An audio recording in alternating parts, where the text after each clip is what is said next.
I'd like to call the council as a committee of the whole to order to June 22nd, 2011. We will continue the budget hearings. Tonight we have two items on the agenda, the Monty Tech and the Fitchburg school systems. We will start with the Monty Tech. We have Tammy LaJoy, the business manager, and Norman LeBlanc. Monty Tech, the assessment is $1,593,585. Any statement before the councilors ask questions?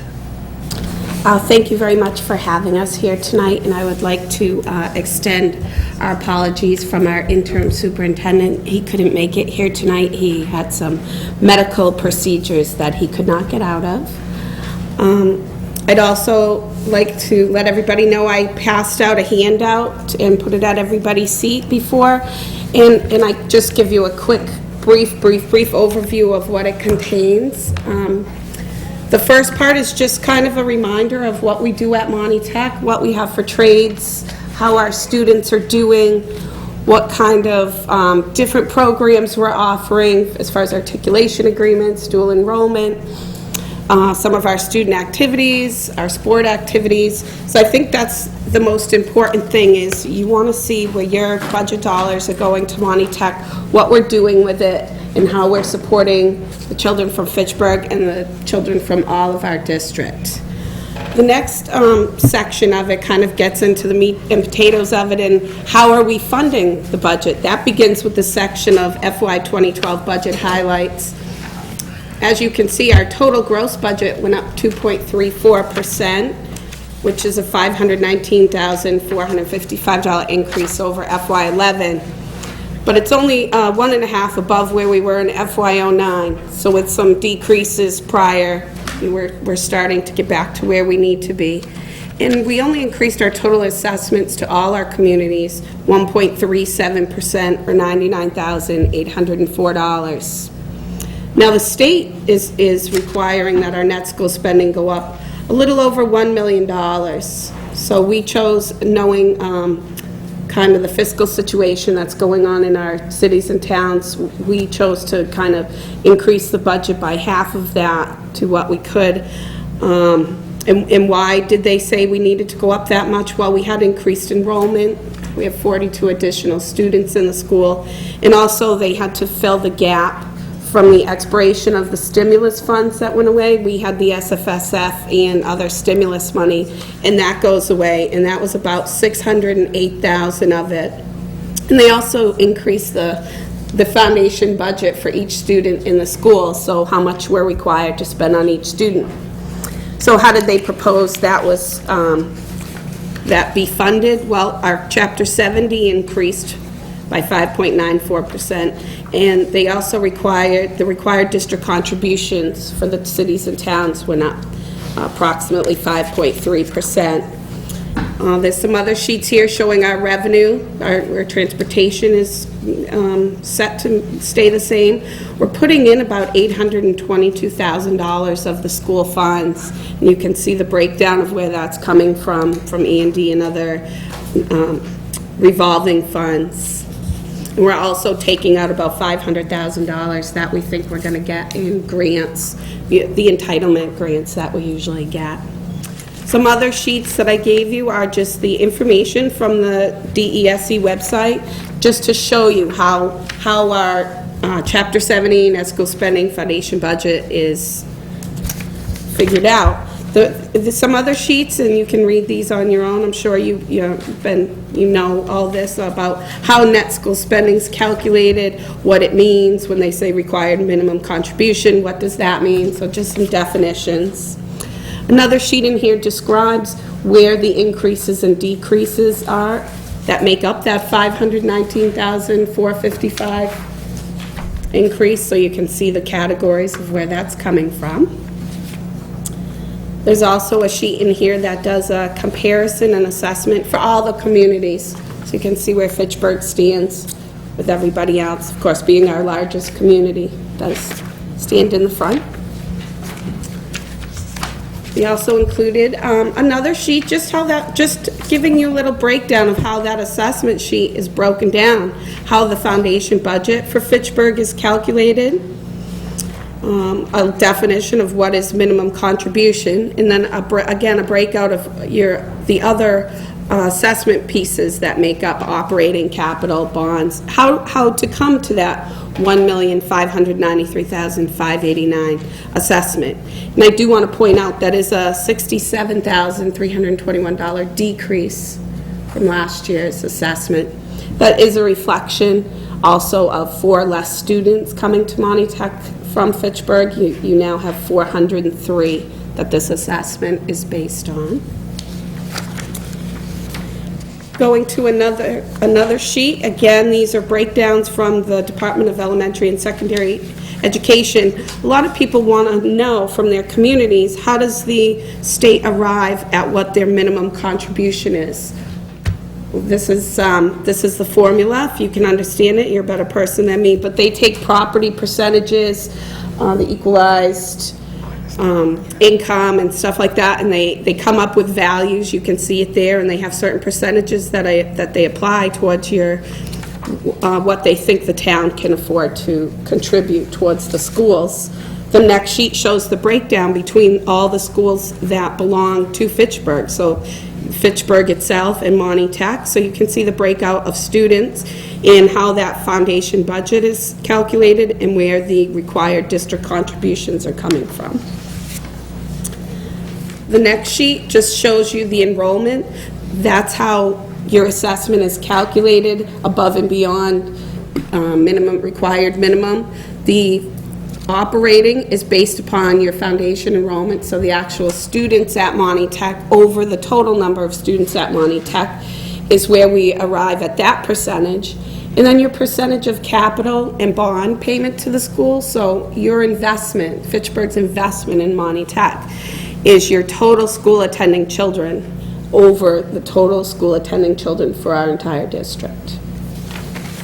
And again, the next sheet just shows you what those numbers calculate out into percentages. So you can see Fitchburg has 28.64% of our operating budget, and Fitchburg owns 21.5% of the assets at Monty Tech.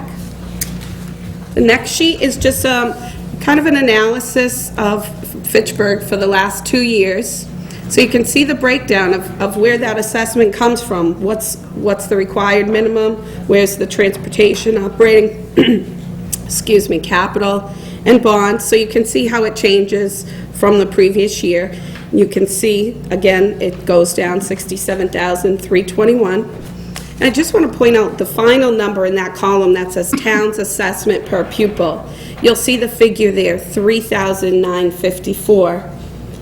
That's the amount that's coming from Fitchburg's that you need to raise and appropriate per student to come to Monty Tech. That's what Fitchburg's paying towards that.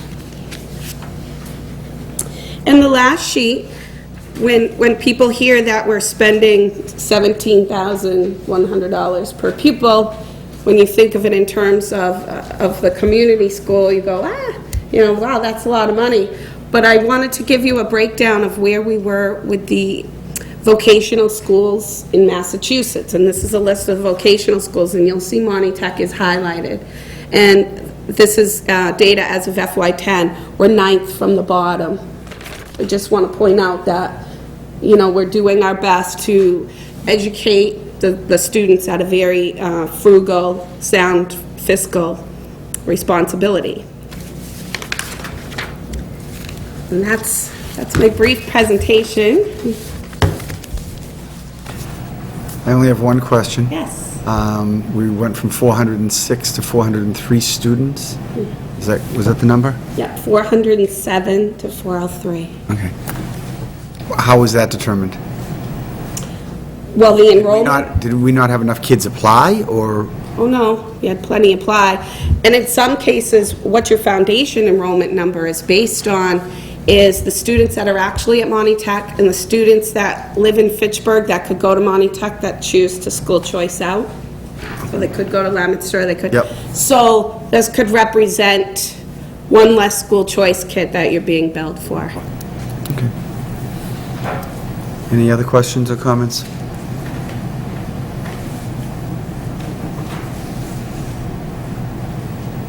Thank you. Oh, Council Clark.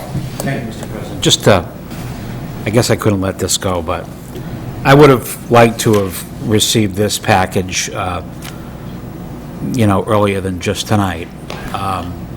We received the big book from the Fitchburg Public Schools, a week and a half ago, 2 weeks, so we could all look at it. I'll continue to look at this in the next couple of days, but it would have been nice if we had it a few days ago. I'll put that down, and next year you'll get this ahead of time. Thank you. Thank you. Thank you very much.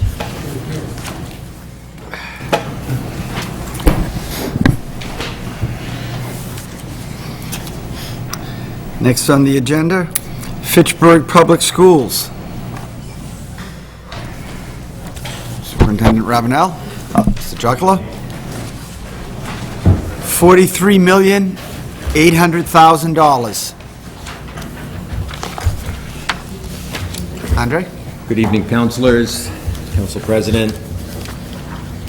I'll start by, I tried to, as you received a pretty full packet from me last Thursday, and I went back over it and thought, let's try to find a way to summarize it for yourselves, but also for people at home. This is an important time where they're hearing about the Fitchburg Public School budget. You have before you the school committee's recommended FY12 budget of $43,800,000. 69% of that total FY12 school budget comes from the state Chapter 70. FY12 Chapter 70 accounts for 92% of the direct operating costs which are approved by the school committee. This is an increase of 2.7% of $1.459 million over last year's total budget of $53,588,758. 6 months ago, we projected a loss in funding and increased costs in the range of $4 to $5 million. Over the past 3 years, Fitchburg Public Schools have received over $9 million in stimulus funds.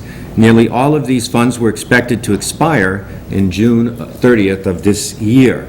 However, the Department of Education allowed communities across the Commonwealth, including us, to carry over some of those funds. The bottom line is the school department didn't have the funding cliff for FY12, but we had a combined step down of $3 million. So that's what's being represented here this year. And next year, we have to address the next step down in grants of approximately $1.4 million. Over the past 2 fiscal years, we were allowed to use state fiscal stabilization funds or stimulus funds to offset transportation costs, which we did. This benefited the city on the net school spending side of the ledger. You'll notice that transportation increases nearly $1.2 million this year due to the expiration of the stimulus funds and the increases in busing contracts, including ridership based on student needs. So adding the $3 million plus the $1.2 million in transportation comes to over $4 million of funding challenge that we've had to mitigate for this budget that you're looking at for next year. As more detailed in my April 25th PowerPoint, which is included in the binder, and in order to stay within the mayor's recommended budget number of $43,800,000, the following staff and other reductions were required. One, and the detail is in the presentation. Non-staff reductions equaled a little over $1.2 million, and staff reductions totaled $790,000. Those would be in the PowerPoint slides that were in the booklet. Being faithful to the school committee's strategic plan and maintaining a comprehensive education for the students in Fitchburg has been my priority through a series of budget reductions stretching back over 4 years, and is evident in what was retained in this budget. We have accomplished this within the appropriated budget. Also evident is our goal to maintain an innovative school system that meets the needs of students.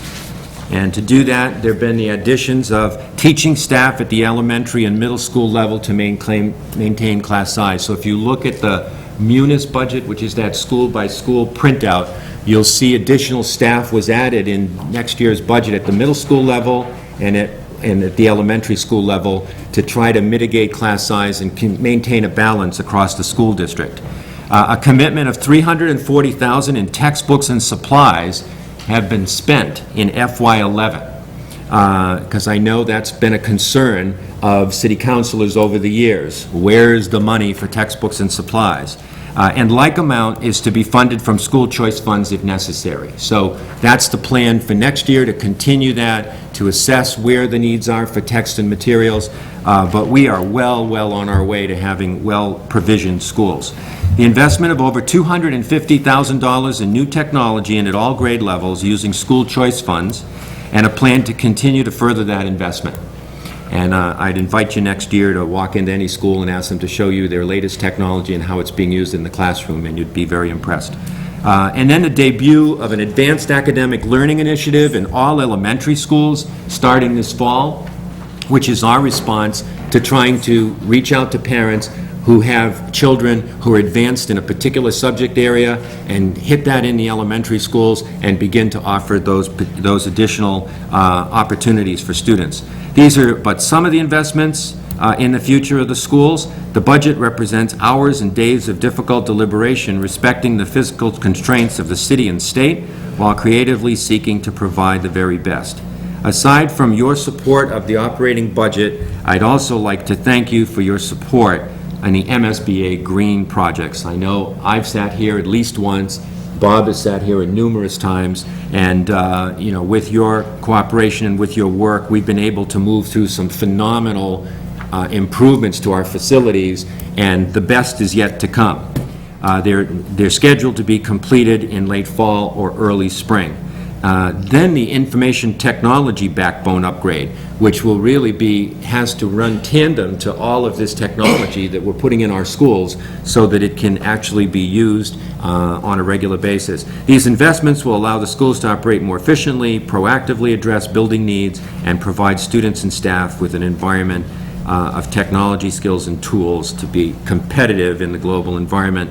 And I look forward to continuing this work for the betterment of the public schools, but most importantly for the city in which we work. That's a summary of everything that's in the booklet, and I'm open to any questions or comments that any councilors might have about our budget. Thank you. Thank you. Councilor Conry. Yes, I noted the increase in school transportation. Is anything being done to reassess what our policy is towards transporting students to and from school? Good question, Councilor. Right now, we are at the minimal. So whatever the state allows us to do in terms of the minimal busing services, that's where we are. So we're already providing a lot less bus transportation than a lot of other districts. And I don't remember the total number, but from 3 or 4 years ago, we're probably down a dozen or more buses. Over the last 7, we're down 7 buses over the last, I think, 5 years. So over the last 5 years, we're down 7 buses. And that's an issue that, you know, we constantly look at, but then we're guided by law, by grade level, and I think right now we're at 1.5 miles. Mm-hmm. So we do not transport anyone within 1.5 miles. From the school. Yeah. Any other? Councilor Conry. I have another question.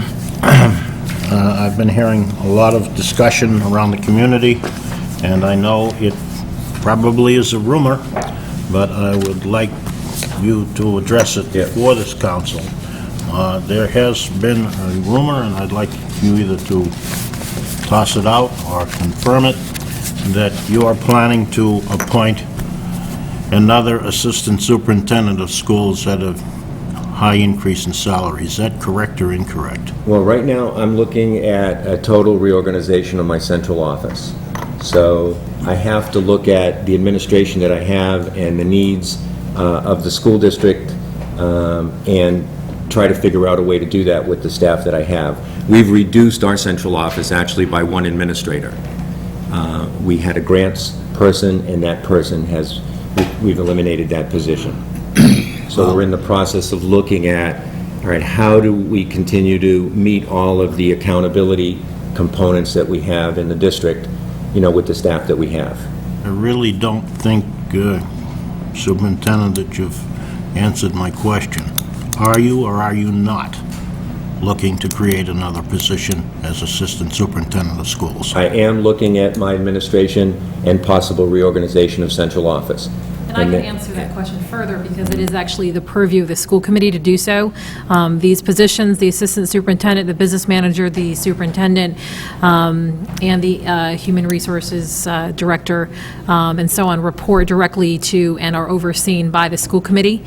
So we have to discuss and approve. So nothing happens without the school committee's discussion and approval.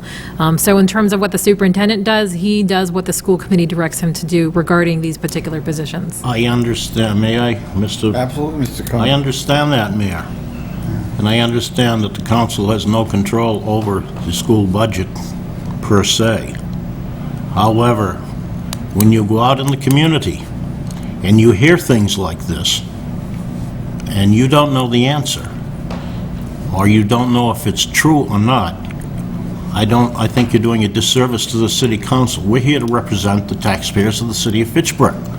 And we all know that there's been several reductions in the school department, and I personally hope that these reductions haven't been made so that the money is available to create another position in the administration.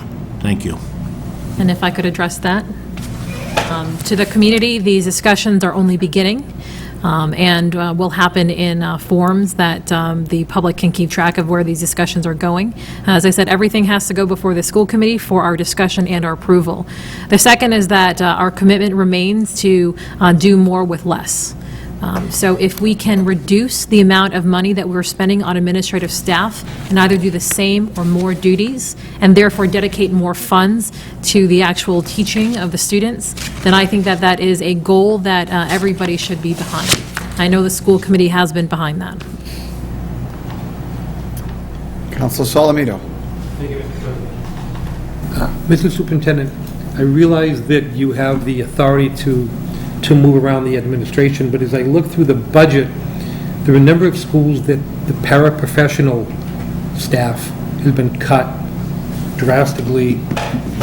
Memorial Middle School, they were down $62,000. I mean, I know that these people don't make an awful lot of hourly wage. And so when you cut those people $62,000, that probably represents a big part of their yearly salary. Is that? Yeah. With regard to the paraprofessionals, Councilor Solomito, paraprofessionals are funded this year going forward in part by Jobs for Education funding, which is one of the stimulus programs that we can continue to next year. So in some cases you will see increases and decreases. Some of the decreases are associated with this Jobs for Education funding. So that's what you'll see. And in some cases, the schools staffing of paraprofessionals is aligned with their needs. So it's a combination of two factors. But the gist of your question is, there have been no reductions in paras. All right, that's.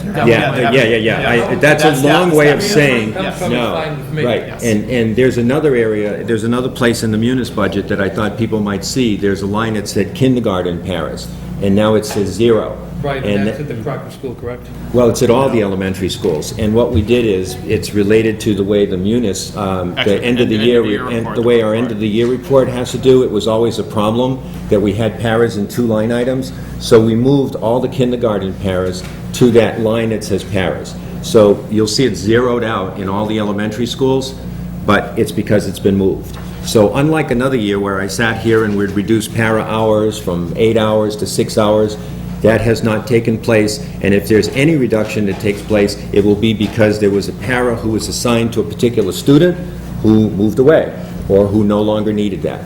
So they're all there.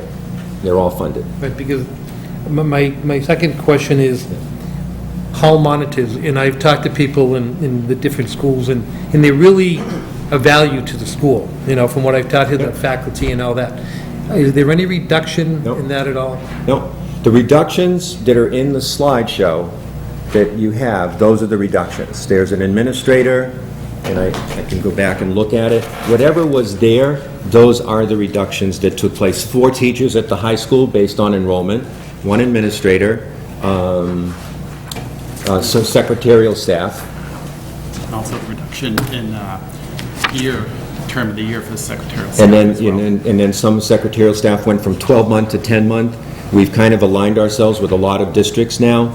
A lot of school districts don't have all 12-month secretaries because the schools are closed in the summertime, so most school districts have 12-month secretaries that carry on the daily work of the whole year, and then another secretarial staff that comes in just during the school year. And this year, working in impact bargaining with the union, we moved to that.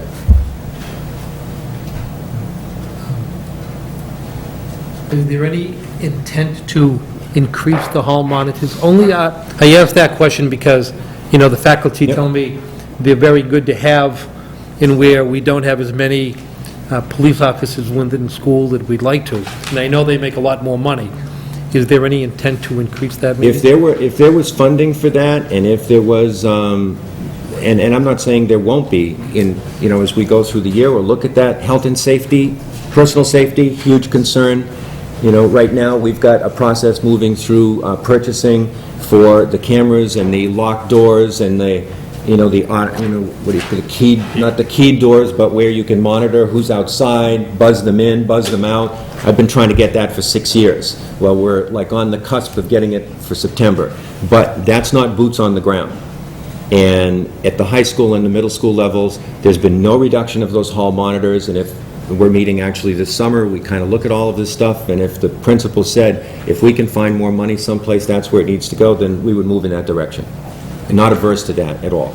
And just one last question. I noticed at the McKay School that the contract went down from approximately $900,000 to 800-something. And I've always been in favor of that contract. Why is there a reduction? We entered into negotiations, I entered into negotiations with the college, with our business manager and the business manager at the college, and tried to find ways that we could find economies of combining the administration. Last year, there were 2 principals at the McKay campus. There were 3 secretaries. There were 3 guidance counselors. And this coming year, there will be, and there was 1 assistant principal. This coming year, there will be 1 principal. There will be 2 secretaries. And there will be, the nurse is part of, so what, the nurse is part of the college, part of that educational agreement is the cost of a nurse. So what we've done is, the reductions that we took in staffing were reflected, we negotiated with the college, that if we're reducing staffing by 125, 150, 175. If we can reduce the staffing on the McKay campus by 175,000, and a component of that $989,000 lease was staffing, can't we reduce the lease agreement by 175,000, and the college agreed to that, which is why the new amount is 775. All right, thank you. Counselor Joseph. I know the grants director's been in place for probably about 17, 18 years now. How are you planning on doing that function without a grant director? Other members of the central office will take on those responsibilities. 3 years ago, there was a Title I director. We eliminated that position for cost savings. The assistant superintendent took on all those responsibilities. We had a full-time ELL director. That person, I cut that position 4 years ago, and I gave one person that job and the enrollment job. So now one administrator has those 2 jobs. So we're doing the same thing. I approach this from FTEs. We've made cuts in teachers. We've made cuts over the years. Last year there were cuts in custodial. We've made cuts in secretaries, and I am trying to reduce the number of FTEs of administration. And also, a big component of that grants piece was being done through the business office, because a lot of grants, which Mr. Saracen will tell you, is accountability on the ledger side. So that's going to be picked up there, and the assistant superintendent. And actually, the writing of grants has been the responsibility of everyone. For example, Lonjo has an after-school program, ELT program. The content of that grant is written by the staff at the Lonjo school and overseen by the grants director. So you know, my feeling is that what we have in place and what we'll be putting in place will give us a level of accountability that will be good for the district. It just seemed to me that what the grants director always brought in was tenfold of what their salary was, that they brought in that much more in grants, millions of dollars, compared to 92,000. Is that short-sighted, or, I know you have a plan, but I mean, this Well, again, grants are getting more and more it's not competitive. one person that brings in grants. People choose grants and do grants based on the needs of their school. Our schools will come up to us and say, we'd like to apply for this grant. And that's, I use the ELT grant at Lonjo because that school is the school that actually does that grant. Also, a large percentage of our grants are entitlement grants. We don't go get those grants. We have because of our, you know, reduced our demographic on our reduced lunch and free lunch, we get a large portion. I don't know off the top of my head, but it's probably $5 million or of that is entitlement grants, but maybe we can address that some more. It's in here in the grant section. Also, another example besides ELT is the special education grants, which are written by the special education staff as well. So it really is kind of a distributed model of writing the grants themselves. 3 years ago, we moved all of the special education grants to the special education department. 3 years and 2 years. So over a period of 2 years, we moved a lot of the accountability of the special education grants to the special education department because I found that I needed to have the accountability and the development in the same department. Because writing the grant and getting the grant is the easy part. Being accountable for the grant and the auditing of the grant and then monitoring it is actually more complicated. I guess to address your question specifically, Councilor Joseph, the No Child Left Behind grants, which could be categorized as entitlement grants, for this year was about $2.4 million. It's the competitive grants that I'm more concerned about, that we've missed the opportunity. They're getting harder and harder to find. What happens if that starts to free up and we don't have somebody watching it? I'm personally not concerned about that. I personally feel that I have so many people. This is really the whole way business is done in the public schools has changed so much. We really depend on our principals and on our schools, our individual schools, to go after grants and write grants. And actually, a lot of the grants that come out of the Department of Education require not only the principal to be involved in getting it, but many of them now require like a 75 or an 85% vote of the actual staff of the school in order to even make you qualify for going after the grant. That never used to be the case. It was very much a top-down process where a group of administrators would kind of go and get these grants. A lot of our grants for the food, you know, you hear about the fruit and vegetable grants that are in our schools, salad bars, all of that. Actually, that's Jill Lucius does a lot of that. Finds those grants, comes to me and says, here are some grants on healthy foods. Pam Rivers, who is our head nurse, we just reported Monday night on a grant on diabetes. And it was a pilot grant on helping families and young elementary school children to learn how to live with, deal with, function, and manage their diabetes. That whole process took place with Pam Rivers, who's our head nurse, and a group of nurses and other people. So I really think that we're kind of experiencing, and I have actually never framed it this way before, never thought about it this way before, but we've really shifted to a point where a lot of that work now is done by people out in the field. Councilor Di Natale. Thank you. I see that there are reductions to guidance council staff at FHS, McKay, and Rheingold. Can I ask why? All right, I'll start with McKay. McKay was part of the conversation that I had earlier in terms of how we reduced our costs in the education agreement that we have with the college.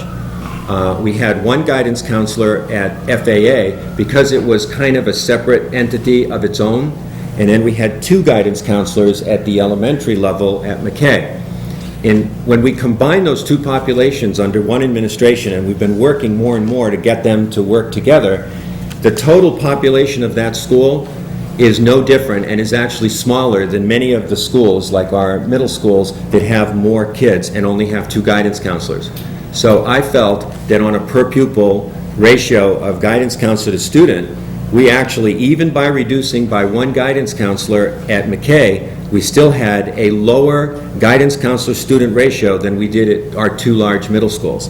And the same thing was at the high school. I analyzed our guidance counselor-student ratio, and even by reducing the guidance department by 1 guidance counselor, our guidance counselor-student ratio is still less than it was 7 years ago.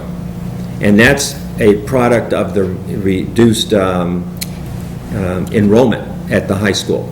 And part of this also is, and I've had a conversation with the new principal coming in, there's a lot about that we're doing at the high school that we're doing really well, and it's been developed, and I wasn't looking for somebody to turn the whole place upside down. But I also was looking for fresh eyes. And the idea of bringing in fresh eyes is you come in and say, what are the needs of our student body today? Not last week, not last year, not 5 years ago. What is it today? And do we have the right people, the right kinds of people, the right kinds of jobs to meet the needs of that student body? I know it's been a concern of the guidance counselors at the high school. I've had some conversations with them, and I'm going to be meeting with the new principal next week. I want him to come in, look at the whole high school, whether it be, are there enough hall monitors? How are we delivering services to students in the guidance offices? How is our nurse services? And then come to me, when I'm sitting here next year, I might be sitting here with a very different proposal, but based on some fresh eyes working with the staff at the high school. And you mentioned one other school. Rheingold. It's not and Paula, I might have to ask you that I don't think it's a reduction, but it was a shift of a salary line. Could you answer that? We have a shared guidance counselor who's between Rheingold and Crocker. And depending on the student needs, there's a shift for full-time equivalent portions. It's a full-time person, but 1 year at Rheingold it might be a 0.5 and a 0.5 at Crocker. 1 year it might be a 0.4 and a 0.6 at Crocker. So if you look at Crocker's guidance, it's increased, and that's what we anticipate would be the shift in the share portion. On the other hand, when school starts, if we discover that the Rheingold school has an influx of student with specific needs, that person's time can be shifted proportionately to meet the needs of the students. It's a person shared between 2 buildings, and this is how it looked based on the current student profiles, but it may shift back to Rheingold, but it's a full-time equivalent.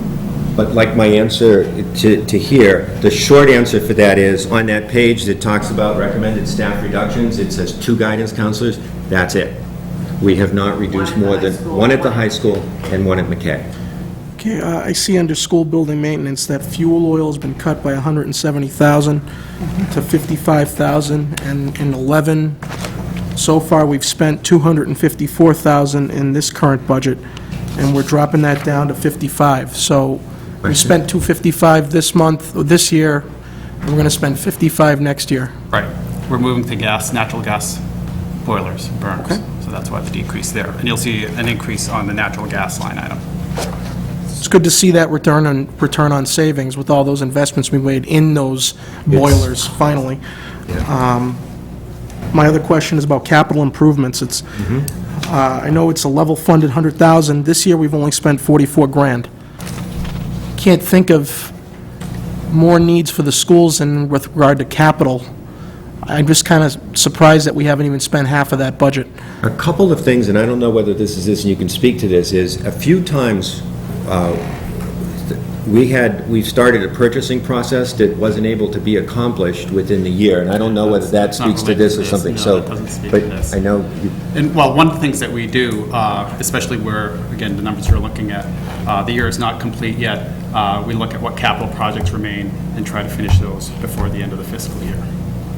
Do you have a priority list for that $100,000? Yeah, examples are, we have some paving at South Street, the exit ramp in the back that needs to be replaced. We have, I'm trying Public Schools. Actually, South Street is complete. Longstraw, we're looking at paving. Crocker Field, we're looking at doing some paving as well. Is Goodrich involved in it? And Goodrich, where we remove the boilers, we'll be digging out the oil tanks, and that's about $50,000 over at Goodrich alone. Okay, and my other question is about instructional supplies. I see across the board, everywhere, we've reduced it to zero, and I believe you said earlier about there's going to be another funding mechanism. Yeah. Is that other funding mechanism, is that a guarantee? Yes. So, is that coming from outside of the city? I mean, is that a grant? Is that a... Right now, school choice is where I'm looking for that, and that's where it is right now. And that's a secure funding mechanism. And How much did you say that was? $360,000. $340,000. And here's why that was. As we were trying to get to the 4 million total, 360,000 was however many more jobs. And when we got to the point where I felt we couldn't do any more in terms of teachers, custodians, or whatever, with all of the administrators, I said, look, we're going to zero out your textbooks and your materials for the year. You still have it, but instead of going to this pot of money to get it, you're going to go to this one, and it's school choice. And we have that money in school choice right now. Who in the schools coordinates between the individual schools, the needs for textbooks and instructional supplies? I mean, how does that get divvied out? Because we all know teachers spend a lot of their own money to supply their classrooms with Under my material. leadership, only because they choose to. Okay, So I'll make that statement right here. really? Right, really. Okay. So if you know any teachers, and they have things that they need that are related to their curriculum or that are materials that they need to do their job, they need to let us know. First, they need to let their principal know. I was at South Street Elementary one day in the art room, and the art teacher, I said, what's that over there? Now, of course, I have a little art background, so I get interested, and it was a kiln that hadn't been used. She said, well, I don't have money for clay, it never got connected, I'm told there was no, and I said, well, who did you ask? Well, again, I'm trying to fight a culture that had developed over the years of don't ask because you won't get it. We now have our maintenance department and our custodians not using hand tools when all they needed to do was ask for a power polisher and get the job done more quickly. It takes a while to change that culture. Has there been a memo? Have you Yeah, guys... there have been meetings. I have gone personally, school by school, to every faculty meeting, and the first thing I did was for technology, and I said, what do you need in your classroom? Whiteboards, computers, iPads. What do you need for instruction in technology? And I asked people to make proposals, grant proposals. And they did that, and then we would look at each grant proposal, and if it met the curriculum and if it was for student use, not for bookends or for personal teacher use, unless it was related to curriculum, we've been buying those through school choice money. I have said that to all of the principals. When I'm in classrooms, if teachers say to me, I don't have this, I don't have that, but then you've got to track it down, because I also find out that, well, there are closets full of paper or pencils or whatever, but they just don't know where it is. So now, we did it on maintenance, we've done it on technology, and probably the next place down we need to go is, do you need any of these? Now, am I going to buy, decorative trim for bulletin boards of a particular style that they like only at this place? No. So it has to be things that are directly related to their teaching and to student learning. And if they come to me or to Bob with that proposal and it meets those criteria, we will get it for them. And if I can just add, I remember last year there was a lot of focus on textbooks, and as we're transitioning, whether it be a society or education institution, how is content delivered? So in some cases it's textbooks, some cases instructional supplies, some cases now it's digitally. So we're kind of going through an evolution of how educational content is delivered. Now, how many students are we projected to have next year? Well, right now, we've got 5,000. I just checked, we got the last enrollment today, and the last enrollment today was 5 students more than it was last year at this time. So it seems like we've leveled off at that 5,000 mark. Now, that goes up and down because the alternative high school has a trimester. So if you grab the enrollment on a certain day right after the first trimester end, it goes down. And then you grab it 3 weeks later when the new enrollment comes in and it's back up again. But it seems like that's where we've hit the cusp, 5,000 students in the And I Fitchburg take it school. that flat line over last year is a contributing factor to sustaining services next year, because I believe it was said earlier, prior meetings that we've had, the more students you lose, the more money that leaves the district. Yep, And absolutely. it's good news that it's flatlined, at least temporarily. Yeah. Of your 5,000 students, and again, I'm just looking for statistics, how many of your students are considered homeless? 300 and, are we hit the 300 Oh, mark? yeah, by the, We were they're just in 280. the middle of doing a report, it's probably between 325 and 360. Yeah. We- It changes daily, weekly, but over the course of the year, they're not, all those children are not homeless for the entire Right. year, but at some point during the year, it will be. How many of our students are on free and reduced lunch? It depends on the school, but in some schools as much as 80%. And just High on the... 60s. Yeah, and just on the homeless, just for people at home, that doesn't necessarily mean they're living in a car. Right. You could be doubling up with a relative. The definition for homeless is pretty broad. But it means that this is, you don't have your own place of residence. I remember that when Yeah. I was on the school committee with the McKinney-Vento Act. Right. There's a So lot of McKinney-Vento, stipulations. It the doesn't mean they're definition living on the is broad, street. And the services that Yeah. you have to provide are all dictated by that definition. Okay, my last question is regarding MCAS. On an assessment basis, how did the district do or looking to do, I mean, from all the schools, AYP, benchmarks? Well, I can't, because Paula will get me, I can't talk about it because all of the preliminary results are embargoed. But the way the MCAS process works is that the preliminary results come out for the principals and the schools to begin to look at. And then after that, and what is the date when? Usually the first week of August, we get the more official results in terms of whether or not a school made AYP, all the subgroups and what their performance was. We study it for discrepancies, any students reported to the wrong school, but that's usually firm by mid-August, because then the notification to parents must occur before September 1st by federal law. So although I can't give you any details, what I can give you is that as I look at them and as I hear them, we start analyzing, we're going to have some good stories to tell. That'd be nice. I'm surprised with how we've mitigated the risk with the loss of stimulus funds, because last year it was a big point of contention during the last budget meeting about how the schools district and school districts all over the country were heavily supported by the stimulus funds. And the big concern was, it's only temporary. Once those run out, what do we do? And the school districts had no choice. They had to spend that money in that current year. So I was very concerned about this year, because I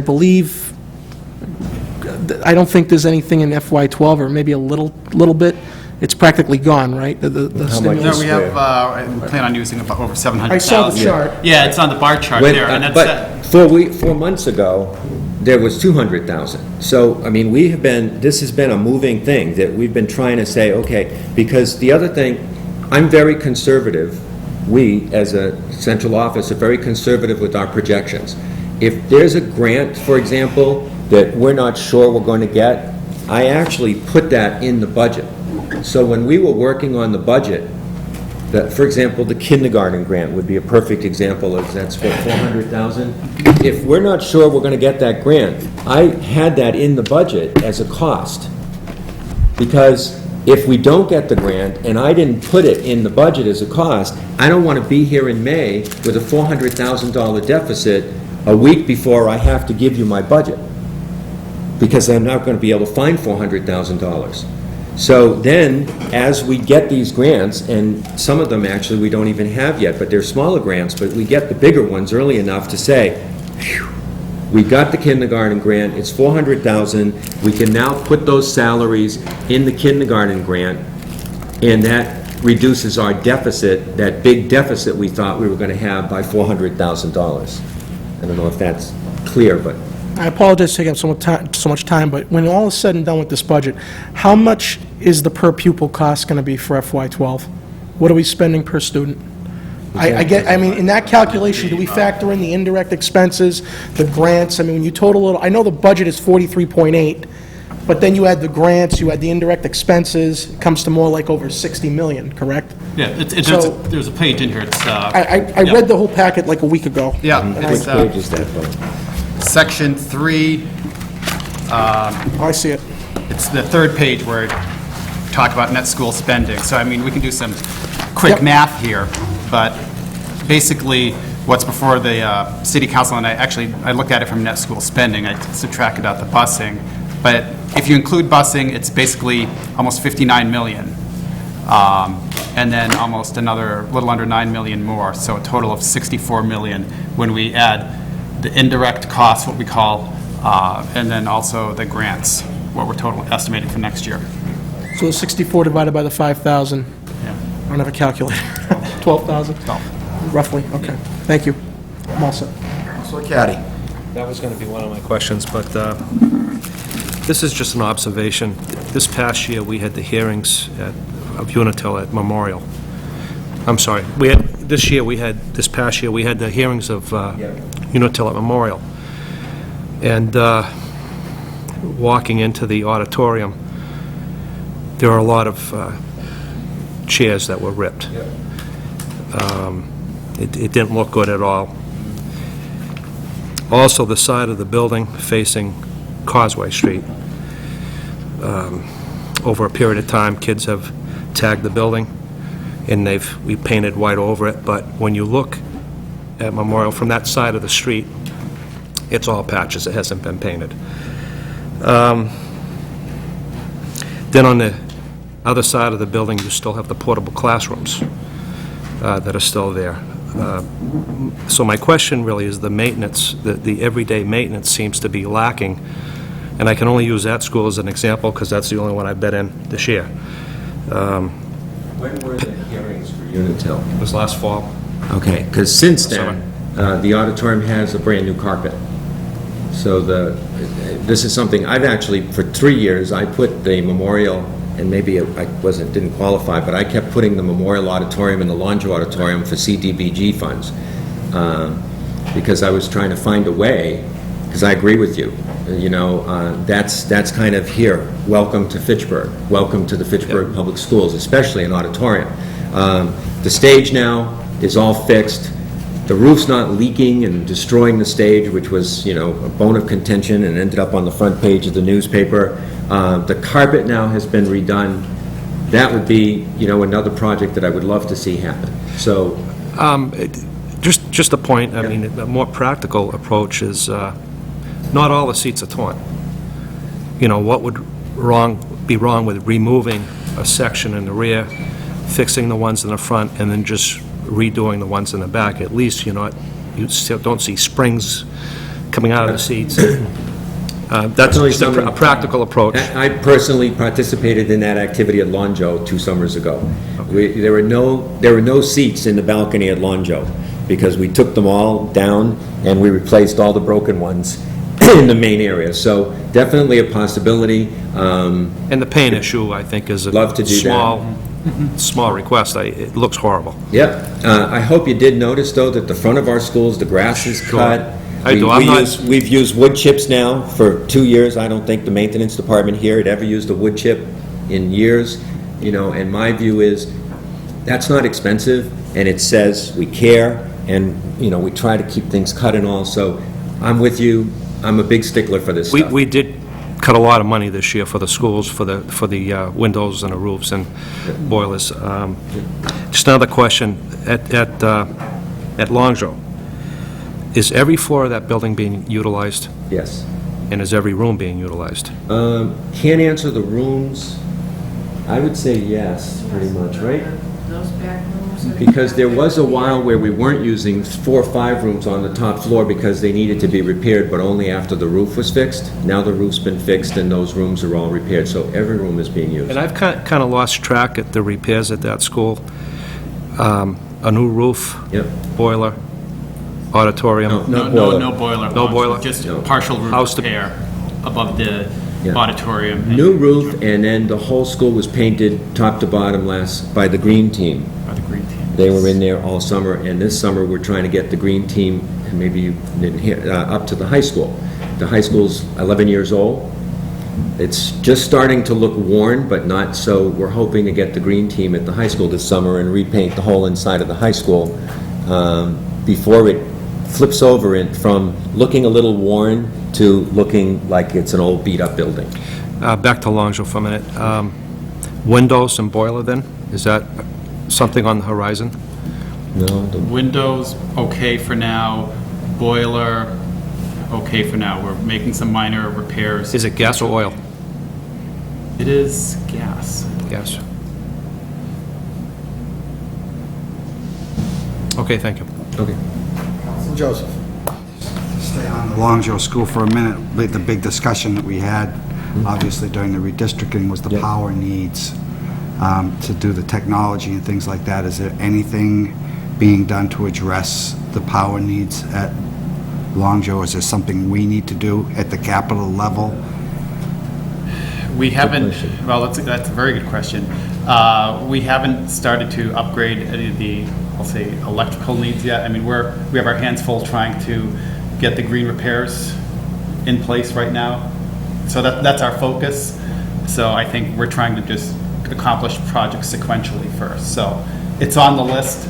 I mean, we have power issues at Rheingold, at Crocker, at other schools. So it's on the list, and I can't tell you when we'll be able to get to it. because we wanna get through this. Is electricity and power part of the green repair at Crocker? No. And Okay, that's what I... No, it's not. So it Green doesn't- repairs only covers the roofs, windows, and boilers.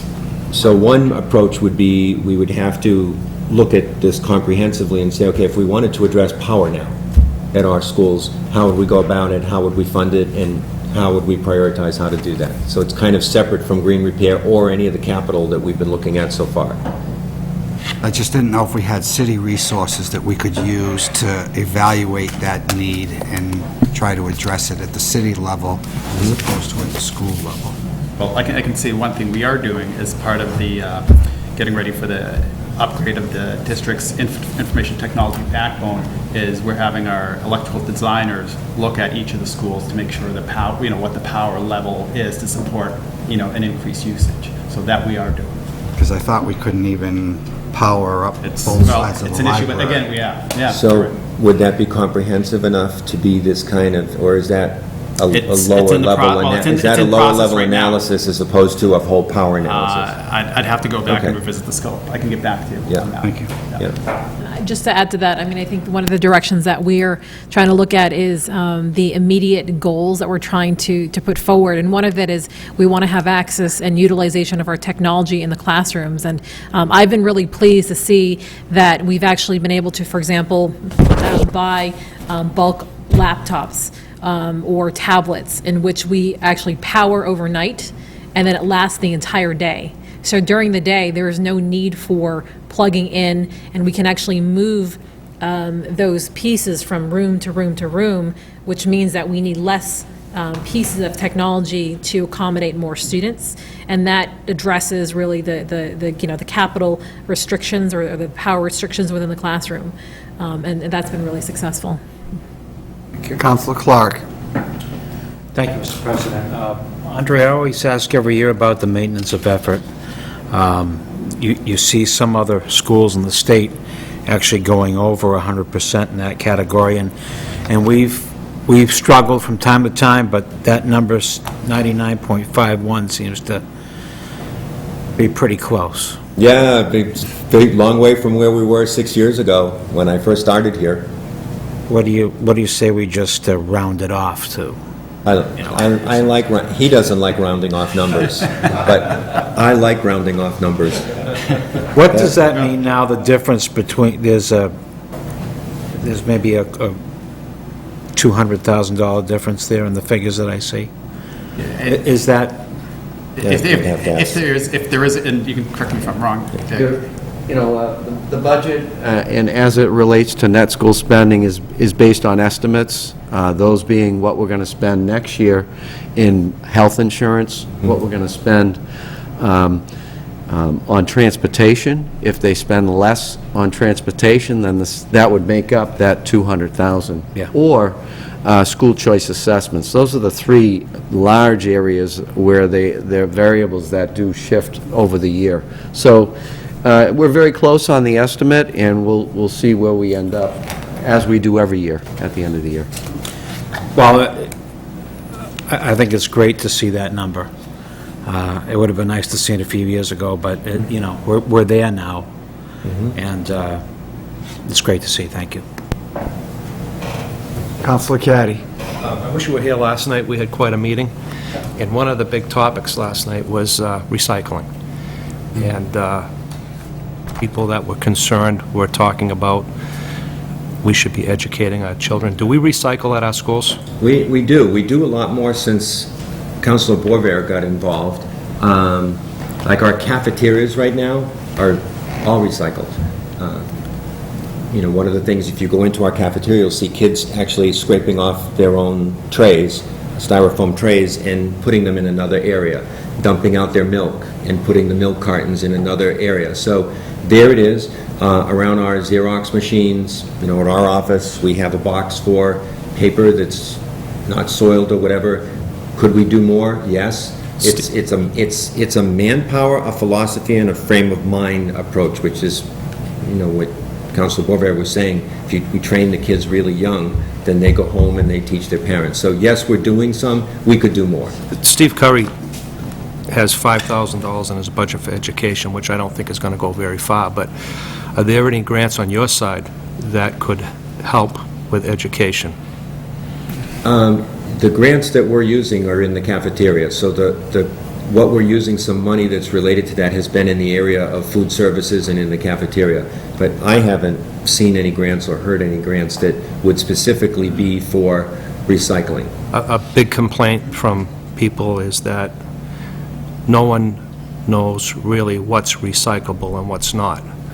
And it seems to me that with a little bit of education in the school system, and sending kids home with the paperwork, it may have a little bit of effect. I just, after what I heard last night, I just hope that we can consider going in that direction. Well, and we did send a lot of stuff home last year, a lot of the flyers that you generated, and about the single stream. I think the big focus last year was on educating people to single stream recycling, which is almost an oxymoron of what most people think about. They think of separating out, and yet single stream says, no, you do this and then it works. So definitely something that we can keep working on. The school committee's having a strategic planning meeting July 12th. We're going to be looking at all of these kinds of things. What are we doing this year, and what are some new things that we want to try to do? So fixing seats at the auditorium, recycling, we can do many of those. Thank you. Yep. Thank you, gentlemen. Can I just Oh. make one comment? I know No. previous visits here, and I remember, I think it was before one of the times I came for the council on, I think, the project funding agreement, listening to Councilor DiNatale talk about healthcare in general. So this isn't a special Councilor DiNatale slide, but I included a slide. It's section 5 in the binder that you all received, to show the increase of health insurance over the last 6 years. And basically, this is an indirect charge that is calculated as part of the city's maintenance of effort. And since 2006, it's grown by 2.1 million, from 5.6 million to over 7.3 million. So when we were looking at the cost of, per pupil, look at 7.73 million divided by that 64 million, and you're almost at 9% of total dollars goes to health care. And I know it's an issue not only in Fitchburg, but others. And I know there's efforts underway at the state level to see how that can, what cities and towns can do.